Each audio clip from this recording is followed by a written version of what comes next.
এই লোকটার সাথে আমি এক বালিশে মাথা দিয়ে ঘুমাইছি মাসের পর মাস। ওই মানুষের বাড়ি দিয়ে গোটা খাবার দিচ্ছে, এই খাবার আমি খাইছি। আমার মুখ যেন না দেখে। আপনি এই আমার সাথে বিয়ে হয়েছে প্রায় 3 বছর। হ্যাঁ, এর মধ্যে আমারে বরিশাল নিয়ে থাকতো বছর খানিক, প্রায় বরিশাল নিয়ে ছিল। ওইখানে একটা মসজিদে ইমামতি করতো, বরিশাল কাঠের ঘর মসজিদটার নাম। ওই মসজিদে ইমামতি করতো। ওইখান থেকে এই মহিলার, ওই যে মহিলারা নিয়ে আসছে এখানে মহিলার বাচ্চা পড়াইতো। মহিলার 3টা মহিলার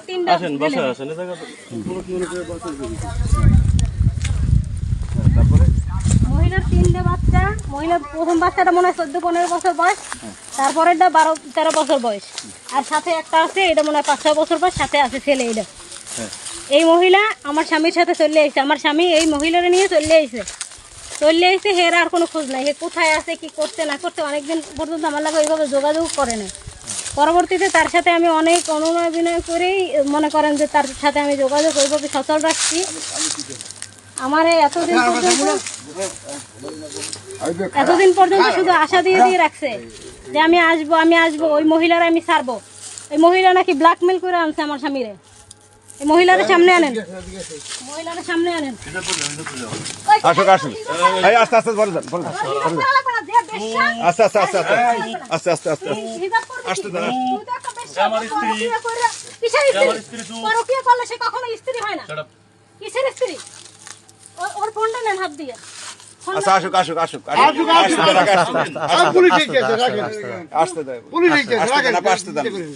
হুজুরা, ওই মহিলাকে আপনার ওই রুমে মহিলাকে উনি আপনার স্ত্রী, আর উনিও আপনার স্ত্রী।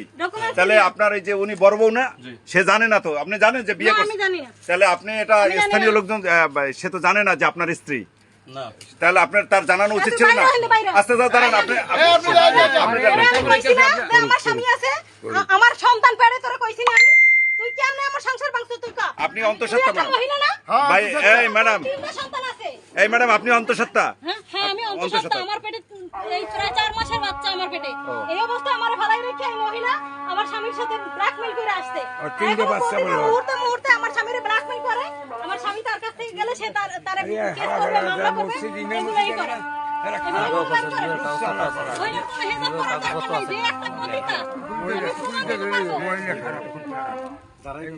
আমি প্রমাণ দিতে পারবো না আগে জিজ্ঞাসা করেন কাগজপত্র আছে কিনা, সেগুলো বিয়ের ডকুমেন্টস আছে কিনা, তারপরে পুলিশ খবর দেবে।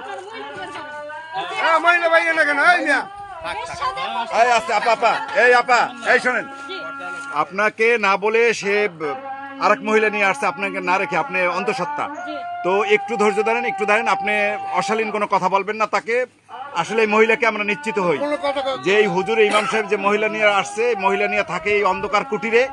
আসলে এই অন্ধকার কুটিরে সে রক্ষিতা না স্ত্রী নিয়ে রাখছে, সেটা আমরা একটু জানবো। এখানে স্থানীয় লোকজন আছে, তারাই জানবে, আমরা শুনবো। আপনি একটু ধৈর্য ধরেন।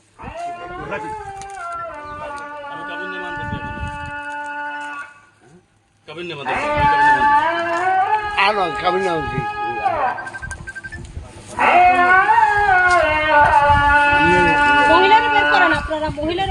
জানেন তো যাইতে পারবে না, কোথায় যাইবে? ধৈর্য ধরে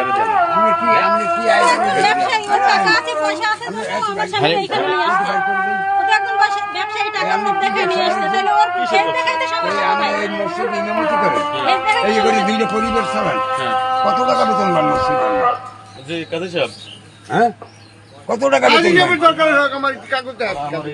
হামলা দিয়েছে, ঠিক আছে, সাংবাদিক নিয়ে সালমা আমার এই জায়গায় সাংবাদিক নিয়ে এসে হামলা দিয়েছে, ঠিক আছে। আমি যেখানে থাকি সেখানে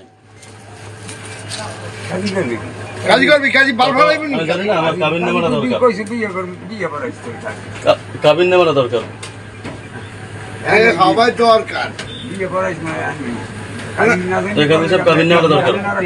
বিয়ে করছে খবর নেই, বউ জানে না, জানাইছে বউ না জানাই বিয়ে করে কি আমার 3টে বাচ্চা আছে।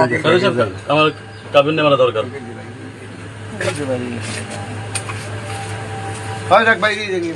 কে বাইরে যাবে কে? না না আপনারা নিশ্চিত থাকেন। মহিলারা আপনারা সামনে আনেন, মহিলার সামনে আনেন। ওর পর্দা কিসের? যে একটা ওর বিয়ে 5-6টা, ওর বিয়েও 5-6টা, তাহলে ওর লজ্জা কিসের এটা বলো?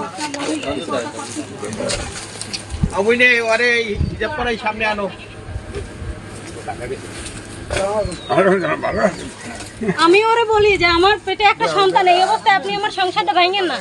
আমি ওর সাথে এত পরিমাণে কান্না করছি, কিন্তু ওর এতটুকু মায়া হয় না। ও একটা মেয়ে মানুষ হয়ে আমার প্রতি, ও আমার বলতেছে হ্যাঁ 10টা ছেলে মেয়ে থাক, তাতে আমার কি হয়েছে? আমার ছেলে মেয়ে আছে না? তোর তো ছেলে মেয়ে আছে, তোর তো সেইখানে সংসার ভাঙতে তোর কোনো লাগবে না। তুই তো প্রতিনিয়ত এগুলো করে বেড়াই, তাহলে আমাদের মতো মেয়েরা কোথায় যাব? আমরা যারা একজনের প্রতি ভরসা করে আছি, তাহলে আমরা কোথায় যাব? এই লোকটার সাথে আমি এক বালিশে মাথা দিয়ে ঘুমাইছি মাসের পর মাস। ওই মানুষের বাড়ি দিয়ে গোটা খাবার দিচ্ছে, এই খাবার আমি খাইছি। ও মনে করেন অর্ধেক পেটে ক্ষুধা ছিল, সবসময় অর্ধেক পেটে ক্ষুধা রেখে এরকম খাইছি। অনেক সময় আছে সকালবেলা রাখছে আমার চলে গেছে, আমার একটু খাবারও দিয়ে যায় নাই।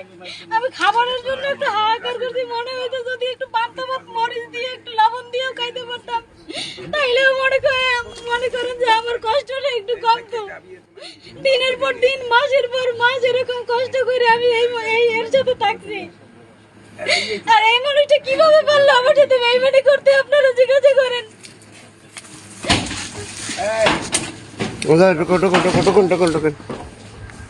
এখানে কোনো কথা নাই, তুই কিভাবে পারছো গো? মানুষ না জানোয়ার, তোকে জানোয়ার কোন মানুষ কি এই কাজ করে? হ্যাঁ পাবলিক প্লেসে আবার মুখ যেন না দেখে। আপনি এই পরিবার কিন্তু পাবলিক প্লেসে আমার কথা মুখ না দেখে। এই জায়গায় আমার সাথে কোনো ফাইল নেই। তুই এই মোবাইল দিয়ে আমার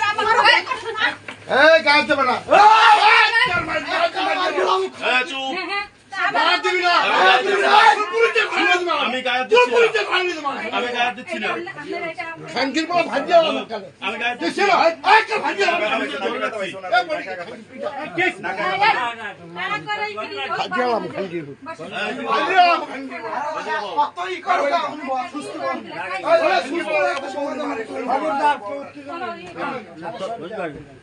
এই জায়গা বল।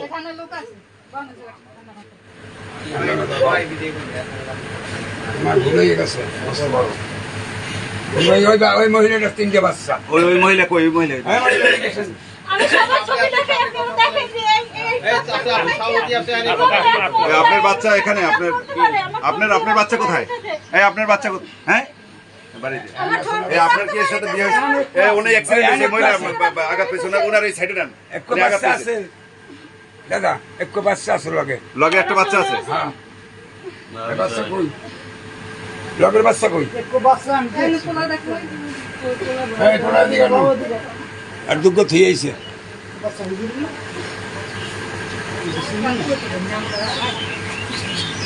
এই বাচ্চা কার আপনার? আপনার কয় বাচ্চা? 3 বাচ্চা। এই 3 বাচ্চা সহ সে মানে নিয়ে আসছে আপনাকে। তা আপনি জানেন আপনার ওই স্বামীর সংসার ভালোই পড়াই। তো আমার স্বামী মারা গেছে, তারপরে ওর কোনো স্বামী নেই, ওর এক স্বামী না, ওর কতগুলো স্বামী। আমি দেখুন আপনারা আমার মোবাইল কই? এত আপনারা সিলেক্ট করে আপনারা আমার সাথে কথা বলুন। মোবাইল নিয়ে সামনে আপনি মোবাইল পাইছেন? হ্যাঁ পাইছি। কারণ ওর কতগুলো স্বামী দেখেন, ও প্রতি মাসে মাসে কোথায় কোথায় যাইতো। ও পুরাই একটা ব্যবসায়ী। ওর বিষয়ে ওর বাড়ি যাই দেখেন, ওর ফ্যামিলির লোক আছে পুরোই এই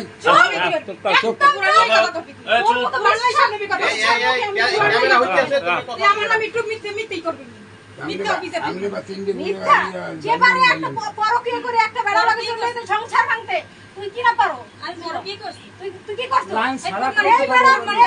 আপনারা আমার সাথে এখানে কথা বলছেন। আপনারা আমাকে একটা বেইজ্জতি করবেন।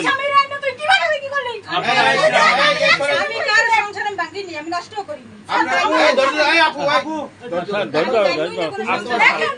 আপনারা সবাই দেখেন আমি অ্যাক্সিডেন্ট হয়েছি। আমার 7-8 মাস আমার বাবার বাড়ি ফেলাই রাখছে, আমার একটু চিকিৎসা পর্যন্ত করে নাই। এখনো দেখেন আমার এই আঙ্গুলগুলো আমি একত্রিত করতে পারি না। আমার এখনো হাতে কত সমস্যা। এই হাতটা যেরকম ইজি হয়, আমার এই হাতটা এখনো ইজি হয় না। আমার একটু চিকিৎসা করে নাই। এই আমি বাড়িতে গেছি, তারপরও 8-10 হাজার টাকা বাড়ি ভাড়া বাজাইছে। আচ্ছা ভাই, আপা আমি আপনার কথা বুঝতে পারছি। আপনার যে স্ত্রী, যে কাগজ আছে, কাগজ দেখান।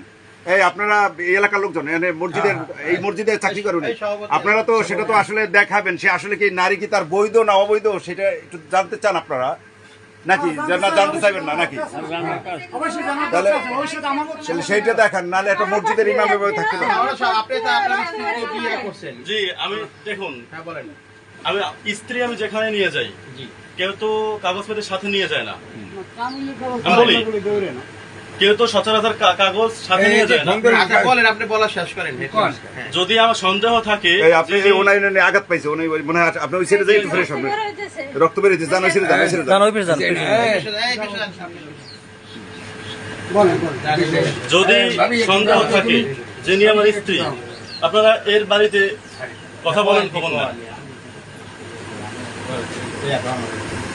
হ্যাঁ বলেন। আপনারা এর বাড়িতে খবর নেন কথা বলেন আপনি যে কাজী সাহেবের ফোন দিয়েছেন কাজী সাহেবের নাম্বারটা দিয়ে দেন এখন কথা বলেন এরা দেখেন কাজী সাহেব কি- আপনার বিয়ের বয়স কত? এই যে এই ম্যাডামের যে আনছেন কত মাস হয়?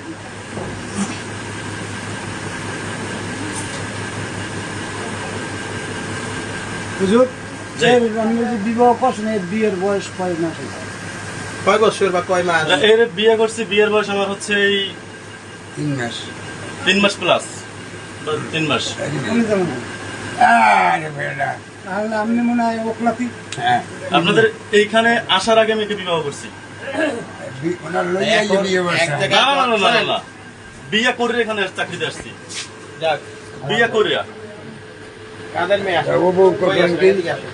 হ্যাঁ এখন আপনারা আমার একে একে প্রশ্ন করার উত্তর দেই বড় বউ ঠিক আছে একটা এই হুজুরে আগের বিবাহ বউ এই বউ আইয়া বগা ক্লাবে এবং এখানে সাংবাদিক সহ 3 সাংবাদিক আসছে এখানে নারী শিখাইয়া এই যে আপনাদের দরজায় ইমাম এখানে একটা মেয়ে নিয়া অবৈধ বের বলছে আর ওনার সাথে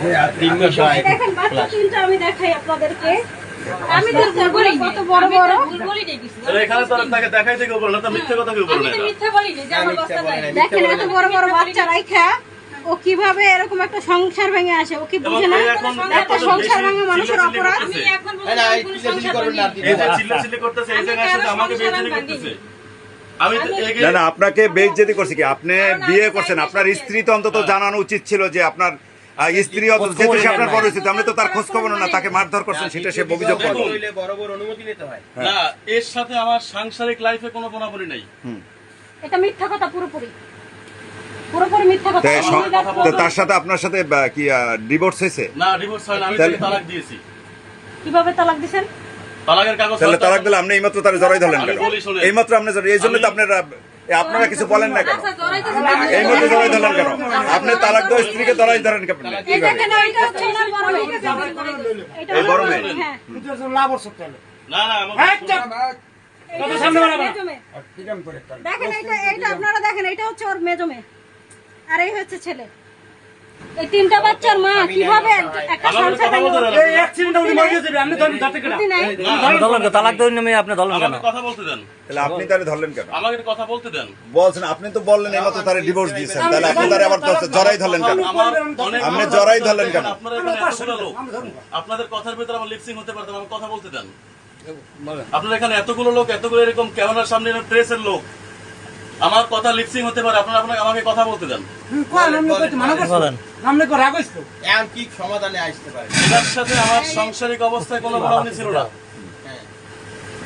আমাকে একাধিকবার হ্যারাসমেন্ট বা বেইজ্জতি যাই হোক ইত্যাদি তো সর্বশেষ যখন আমি একে সাইডে যখন চলে আসছি সর্বশেষ জানতে পারছি ইনি বলছে যিনি প্রেগনেন্ট আমার এই স্ত্রীও প্রেগনেন্ট কি হাজবেন্ড কি করছে হাজবেন্ড কি চুপ করছে করো তুমি চুপ থাকো তোমার সাথে হ্যাঁ কোনো কথা এটা এখানে জিজ্ঞাসা করেন হ্যারাসমেন্ট কেন করছে এটা বলেন কি করছে কি এই জঙ্গি সংগঠন সে আমাকে রাইখাও মনে করেন জঙ্গি সংগঠনের সাথে না আপনি আমাকে সংগঠন ট্যাগ লাগিয়ে দিলেন জঙ্গি সংগঠন সে এমন এমন নারীদের সাথে কথা বলছে নাহলে এত বড় যেগুলো কথা কইতে পারে ভাই? ভাষায় প্রকাশ করতে পারবো না এত আমি বড় বারবার কথা? এগুলো দেখার পরও তারে আমি স্বামী এরপরে হিসেবে তাকে আমি বুঝাইছি যখন বলছে যে বোঝানোর অসুস্থ পরে সে যখন বোঝে নাই সে যখন অসুস্থ বলছে আমি এরপরে পর্যায়ক্রমে এখন পর্যন্ত চেষ্টা করছি যাতে আমি এর দায়িত্ব ঠিক মতো পালন করতে পারি এবং সেই অনুযায়ী আমি এর সাথে প্রতিনিয়ত কন্ট্যাক্ট করতেছি একটা সময় আমার কন্ট্যাক্ট ছিল না আজও পর্যন্ত আমাকে একটা সময়- এর মধ্যে আজও পর্যন্ত একটা টাকা দেয় নাই আমাকে রহমান কই আজও পর্যন্ত আমাকে ডাক্তার দেখানো, আমি অসুস্থ, ডাক্তার দেখানোর জন্য একটা টাকা দেয় নাই। আপনাদেরকে কি বলবো ব্যাখ্যা দেয়? এই দেখেন এই যে জামা কাপড় এইগুলো আমি পরি, এইগুলা কি কোনো মানুষ বর্তমানে পরে বলেন? এগুলো দিয়ে তো মানুষ হাত পাওয়া মোছে না।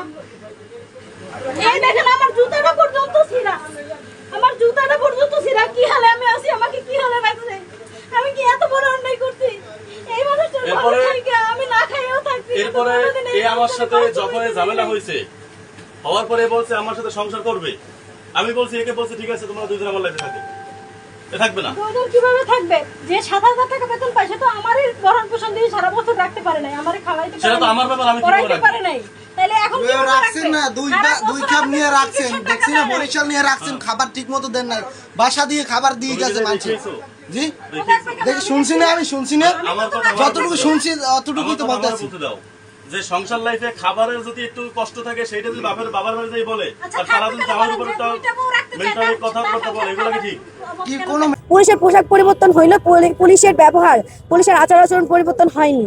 চাই আপনারা দয়া করে কোথায় কি কারা প্রেম করতেছে, কোথায় কোন প্রেমিক ধরা পড়তেছে, কোথায় কোন প্রেমিকা ধরা পড়তেছে, সেদিকে ফোকাস না দিয়ে আপনারা একটু দয়া করে কোথায় দুর্নীতি হচ্ছে, কোথায় খুন হচ্ছে, কোথায় কার উপরে হামলা হচ্ছে, কোথায় কার বাড়িতে আগুন লাগাইতেছে এবং কে করতেছে, তাকে আমাদের নবনির্বাচিত সরকার করতেছে নাকি ফ্যাসিস্ট সরকার করতেছে, সেদিকে আপনারা দয়া করে একটু খেয়াল রাখবেন। আপনাদের কাছে একান্ত অনুরোধ, হাদিবের হত্যার যে বিচারটা, আপনারা সবাই জানেন যে ডক্টর ইউনূস স্যার যাওয়ার আগে জাতিসংঘের কাছে একটা চিঠি লিখে গিয়েছিলেন, এমন তার কি অ্যান্সার আসছে তা আমরা জানি না, কারণ কি আমাদের কাছে জানানো হয় নাই। শুধু আমরা না, আমাদের বাংলাদেশের ম্যাক্সিমাম জনগণের একটাই আকাঙ্ক্ষা, সেটা হচ্ছে হাদি হত্যার বিচার। তো এই জাতিসংঘের কাছে চিঠির কি অ্যান্সার আসছে, আমরা আমাদের যে প্রধানমন্ত্রী, মাননীয় প্রধানমন্ত্রীর কাছে অনুরোধ করবো আপনি দয়া করে আমাদের এই জাতিসংঘের কাছে কি রিপ্লাই আসছে বা আদৌ কোনো রিপ্লাই আসছে কিনা সেটা একটু আমাদেরকে জানাই দিবেন। আমরা আসলে অধীর আগ্রহে অপেক্ষা করতেছি আমার ভাইয়ের হত্যার বিষয়ের জন্য অতি শীঘ্রই হয়ে যায়। আপনারা আমাদেরকে বলছিলেন আমরা নির্বাচন বানচালের জন্য এরকম করতেছি, আমরা প্রমাণ করে দিছি আমরাও নির্বাচন চাই, নির্বাচন বানচালের কোনো উদ্দেশ্য আমাদের নাই। কারণ আপনারা প্রমাণ করেন যে আপনারা হচ্ছে আমাদের হাদি হত্যার বিষয়টা করতে, সংস্কারগুলো আমাদের প্রয়োজন, আপনারা দয়া করে সেই দিকগুলো একটু খেয়াল রাখবেন। আরেকটা বিষয় হচ্ছে শহীদ ভাইদের এবং যেই শহীদের যে পরিবারগুলা, আমাদের জুলাই আন্দোলনে যে শহীদ ভাইরা মারা গেছে তাদের হত্যার বিচার এখন আমরা যদিও আমরা একটা বিচার পাইছি, কিন্তু সেই খুনির কোনো মানে আমরা করি সেই খুনির কোনো মানে বিচার আমরা দেখতে পাচ্ছি না। হয়েছে বলা হয়েছে কিন্তু শুধু এটা কথাকথিত খুনি হয়ে গেছে, এটার কোনো বিচার আমরা আমাদের সচক্ষে দেখতে পাচ্ছি না। আরেকটা হচ্ছে জুলাই যোদ্ধাদের এবং যারা আহত যোদ্ধা আছে, আহত যোদ্ধা এবং জুলাই শহীদ ফ্যামিলিদের তাদের যে অগ্রাধিকারগুলো আমরা মানে বাস্তবায়ন করার কথা ছিল নতুন সরকার আসার পরে, সেই বাস্তবায়ন আমরা দেখতে পাচ্ছি না। আমরা সরকারের কাছে আহ্বান করব, আমরা নতুন সরকারকে মানে গ্রহণ করে নিছি এবং আমরা চেষ্টা করব তাদেরকে যথেষ্ট পরিমাণ সহায়তা করার, কিন্তু তারা যদি আমাদের কথাগুলো বা আমাদের সংস্কারগুলো, আমাদের আকাঙ্ক্ষাগুলোকে না দেখে সেদিকে আমরা মানে বাংলাদেশি হিসেবে একদমই হতভাগা বলা যায় যে সরকার আছে সে সরকার আমাদের মানে কোনো রকম কোনো আকাঙ্ক্ষা পূরণ করে না। তা আমি আমাদের নতুন যে সরকার, নতুন যে প্রধানমন্ত্রী, সবার কাছে একটা অনুরোধ করব, আপনারা দয়া করে আমাদের যেই মানে সংস্কারগুলো প্রয়োজন, যে অন্তর্বর্তীকালীন সরকার আমরা পাই নাই, আপনারা নির্বাচিত সরকার, এমনকি আমরা অন্তর্বর্তীকালীন কিন্তু সরকার নির্বাচিত ছিল না, আপনারা নির্বাচিত সরকার, আপনাদেরকে জনগণ সিলেক্ট করছে। তো আমরা আশা করব আপনারা হচ্ছে আমাদের যে শহীদ যারা শহীদ হয়েছে তাদের শহীদ ফ্যামিলি এবং জুলাই যোদ্ধাদের যে অগ্রাধিকারগুলো সেগুলো থেকে তাদেরকে বঞ্চিত করবেন না। আর যেটা হচ্ছে মিডিয়া ভাইদের, আপনাদের একটা কথা বলি, কোথায় কারা প্রেম করতেছে, কোন হোটেলে কারা ধরা পড়তেছে, কোন হোটেলে কোন প্রেমিকা ঘুরতে গেছে, আপনারা দয়া করে এগুলোতে ফোকাস না দিয়ে কোথায় কিভাবে দুর্নীতি হচ্ছে বাংলাদেশের কোথায় কোন জায়গায় কাকে গুম করা হচ্ছে, কাকে খুন করা হচ্ছে, আপনারা এইদিকে একটু ফোকাস দিলে আমার মনে হয় সেই দিক দিয়ে আমাদের অনেক ভালো হয়। মিডিয়া সংস্কারটা সবার আগে প্রয়োজন, হ্যাঁ মিডিয়া সংস্কারটা আমাদের খুবই প্রয়োজন।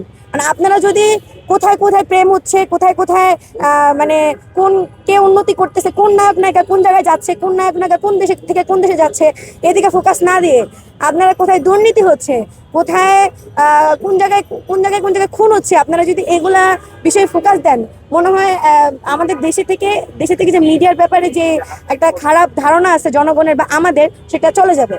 তা আপনাদের কাছে আমাদের একান্ত অনুরোধ, আমাদের সংগঠন থেকে আজকে আমাদের সংগঠনের আত্মপ্রকাশের দিন, তো আপনাদের কাছে একান্ত অনুরোধ যে আপনারা মানে এগুলোতে ফোকাস না দিয়ে যেগুলো নেতিবাচক এবং যেগুলো আমাদের দেখা প্রয়োজন, বাংলাদেশের জনগণের যা দেখা প্রয়োজন, আপনারা সেই দিকে একটু খেয়াল রাখবেন এবং সেই জিনিসগুলো তুলে ধরবেন। আরেকটা কথা, সেটা হচ্ছে ম্যাক্সিমাম মিডিয়াদের কথা যে হচ্ছে সরকার বিরোধী তারা কোনো পোস্ট করতে চায় না। আমরা জানি, বিশেষ করে কিছু নিউজ চ্যানেলের উদ্দেশ্যে বলতে চাই, নাম না বলি, তারা যখন আওয়ামী লীগের কালে ছিল তারা আওয়ামী লীগের ব্যাপারে কোনো কথাই বলতো না, সবসময় আওয়ামী লীগের পক্ষেই পোস্ট করতো। এখন আমরা এই নবনির্বাচিত সরকারের কালীন একটা কথা বলতে চাই যে আপনারা দয়া করে, সরকার যদি কোনো রকম কোনো দুর্নীতি করে বা সরকার যে কোনো উন্নতি করে, আপনারা উন্নতির দিকগুলোও দেখবেন এবং দুর্নীতির দিকগুলো দেখবেন। শুধুমাত্র উন্নতির দিকগুলো পোস্ট করবেন এবং দুর্নীতির দিকগুলো ঢেকে যাবেন, এই বিষয়গুলো হচ্ছে আপনারা খুবই আমাদেরকে আশাহত করেন। আপনারা যখন আমরা যেটা বলি সেটা যখন আপনারা সেইভাবে উপস্থাপন করেন, জনগণ আমাদেরকে বোঝে যে আমরা কি বলতে চাইছি। তা আপনারা যদি আমাদেরকে উল্টাপাল্টা ভাবে প্রকাশ করেন, সেই বিষয়গুলো হয়ে যাবে কি যে আমরা হচ্ছে সেটা বলতে চাইনি, কিন্তু আপনারা প্রকাশ করছেন অন্যভাবে। আর আপনাদের কাছে একান্ত অনুরোধ, আপনারা জনগণকে বিভ্রান্ত করবেন না, যেখানে যা হচ্ছে সেটাই তুলে ধরবেন। এমনকি আপনাদের ক্যাপশনগুলো অত্যন্ত মানে ইতিবাচক হয়ে যায়, যেটা হচ্ছে আপনারা প্রকাশ করেন একটা, ক্যাপশন দেন অন্যরকম। অনেক সময় হয় কি যে বাঙালি সব হচ্ছে তারা পুরোটা ভিডিও দেখে না, ক্যাপশনটাই পড়ে। তা আপনারা ক্যাপশনটা ওরকম ভাবে দিবেন যেন মানুষ মানে আমাদের কথাগুলা বা কোথায় কি হচ্ছে বাংলাদেশে সেগুলো যেন দেখতে চায় এবং শুনতে চায়। এমন কোনো ক্যাপশন দিবেন না যেন বাংলাদেশের মানুষ ক্যাপশন থেকে বুঝে যায় যে এটা কিরকম ভিডিও হতে যাচ্ছে। আরেকবার বলতে চাই, আপনারা দয়া করে কোথায় কারা প্রেম করতেছে, কোথায় কোন প্রেমিক ধরা পড়তেছে, কোথায় কোন প্রেমিকা ধরা পড়তেছে, সেদিকে ফোকাস না দিয়ে আপনারা একটু দয়া করে কোথায় দুর্নীতি হচ্ছে, কোথায় খুন হচ্ছে, কোথায় কার উপরে হামলা হচ্ছে, কোথায় কার বাড়িতে আগুন লাগাইতেছে এবং কে করতেছে, তাকে আমাদের নবনির্বাচিত সরকার করতেছে নাকি ফ্যাসিস্ট সরকার করতেছে, সেদিকে আপনারা দয়া করে একটু খেয়াল রাখবেন। আপনাদের কাছে একান্ত অনুরোধ। আরেকটা হচ্ছে পুলিশ সংস্কার। আমাদের নবনির্বাচিত সরকারের উদ্দেশ্যে আরেকটা অনুরোধ, তারা যেন পুলিশ সংস্কারের বিষয়টা খুব ভালোভাবে খেয়াল করে। কারণ অন্তর্বর্তীকালীন সরকারেও আমাদের একটা জিনিস খেয়াল করেছি, যখন অন্তর্বর্তীকালীন সরকার ছিল তখন তাদের কাছে আমরা অনেক অনুরোধ করেও পুলিশ সংস্কারের বিষয়টা দেখি নাই। পুলিশের পোশাক পরিবর্তন হইলেও পুলিশের ব্যবহার, পুলিশের আচার আচরণ পরিবর্তন হয়নি। আপনারা তা দেখতে পাচ্ছেন যে ইন্টারিম সরকার থাকাকালীনও তারা যা ফ্যাসিস্ট আমলের মতো ফ্যাসিস্ট সরকার থাকাকালীন যে এরকম আচরণ করতো পুলিশ, সেরকম আচরণ ইন্টারিম সরকার থাকাকালীনও হইতেছে। এখন এই সরকার, নবনির্বাচিত সরকারের কালীন আমাদের পুলিশের কিরকম কথাবার্তা হবে, পুলিশের কিরকম আচার আচরণ হবে, তা নির্ধারণ হবে হচ্ছে আমাদের নবনির্বাচিত সরকারের সংস্কারের উপর দিয়ে। তারা যদি এই পুলিশ সংস্কারের বিষয়টা একটু মানে কঠোরভাবে দেখে, আমি আশা করব পুলিশ সংস্কারের যে বিষয়টা সেটা আমরা অন্তর্বর্তীকালীন সরকারও পাই নাই, এবার আমরা তা পাবো। আমরা এই সরকারের কাছে সেই আহ্বান জানাচ্ছি, আপনারা দয়া করে পুলিশ সংস্কারের বিষয়টা দেখবেন। আর এটা হচ্ছে খাদ্যদ্রব্য বিষয়টা। আপনারা দেখতে পারতেছেন যে অন্যান্য দেশে রমজান আসে রোজা পালনের জন্য, বাংলাদেশে রমজান আসে ব্যবসায়ীদের জন্য। বাংলাদেশের রমজান আসে হচ্ছে খাদ্যদ্রব্যের যে বিষয়গুলো, খাদ্যদ্রব্যের যে পূর্তবর্তী যে কাপড় ব্যবসায়ীদের জন্য, তারপর হচ্ছে আরো সবজি, যারা আসলে মনে করেন সারা বছরের 11 মাসে যে ইনকাম হয় না, তাদের এই এক মাসে তারা 3 গুণ ইনকাম করে নেয়। আপনারা জানেন যে প্রত্যেকটা জিনিসই বাংলাদেশের অনেক অনেক অনেক দাম, যেগুলো বাইরের দেশে আমরা একদমই মনে করেন আমরা যেরকম রমজান কাল আসে যে আমরা একটু শান্তিমতো ইফতার করবো, এমনকি যদি ইফতারিও না করতে পারি 1 গ্লাস লেবু শরবত খাবো। আপনারা জানেন ইতিমধ্যে লেবু হয়ে গেছে একটি ফল, হয়ে গেছে, শশা একটি ফল হয়ে গেছে। লেবুর হালি এখন 100 টাকা কেজি, শশার হালি এখন 100 টাকা কেজি, এর থেকেও বেশি মনে হয়, আর আমি যতটুকু জানি আর কি। তো আমরা এই আমাদের যে নবনির্বাচিত সরকার, তার বিষয়ে তাদের আহ্বান করে একটা কথা বলবো যে আপনারা দয়া করে খাদ্যদ্রব্যের যে অগ্রগতির যে বিষয়টা, আপনারা দয়া করে সেদিকে একটু ফোকাস দিবেন। কারণ হচ্ছে আপনারা জানেন যে বাংলাদেশের যে মানুষ আছে তার মধ্যে ম্যাক্সিমাম হচ্ছে কি বলে মধ্যবিত্ত, নিম্ন মধ্যবিত্তর ফ্যামিলি।